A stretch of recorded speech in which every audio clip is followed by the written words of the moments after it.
Yo, what's up mga peace? Kamusta kayong lahat dyan? Welcome again sa ating YouTube channel. So, nandito na naman tayo para tignan, i-check at ipaalam sa inyo yung mga indicators na ginagamit natin dito sa pagtitrade or trading view. Pwede nyo itong i-download yung trading view sa Play Store mga pisan. So, ngayon, ang price ni Bitcoin na naman ay 57K. Bakit tumaas? I-check natin yan. So, dito tayo sa Bitcoin. Okay, ang gamit natin ay 4-hour chart. Ano ba pinagkaiba nitong 4-hour chart mga bisan? Yung 4-hour chart, every stick ng candle, lahat ng stick na yan, magre-range yan ng 4 hour. Okay? So, doon naman sa 1 week, lahat ng stick, 1 week. Doon naman sa month, lahat ng stick, month. So, sa 4-hour muna tayo dito para sa video na ito. So, kung makikita natin dito, bakit siya tumaas? Ito nga yung gamit natin, yung 4-hour chart. Tumaas siya kasi makikita natin dito sa Stutch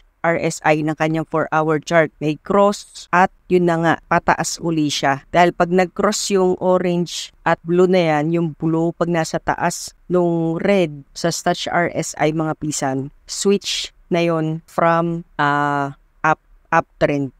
Pag naman yung orange nasa baba ng blue, switch naman yon ng downtrend. So, kung makikita natin dito, bumagsak si Stutch RSI ng hanggang 12. Umakit ulit siya. Yung orange pala nito, mga pisan, yun yung slow phase. Yung blue, yun yung fast phase ng Stutch RSI. Again, every candle niyan is 4 hour, 4 hour, 4 hour, 4 hour. Magkakaroon ulit ng panibagong candle after 4 hour uli. Okay? Every 4 hour itong si 4 hour chart. So sa isang araw may 24 hour. So hatiin mo lang yun sa taga-apat na oras. So ginagamit ito kapag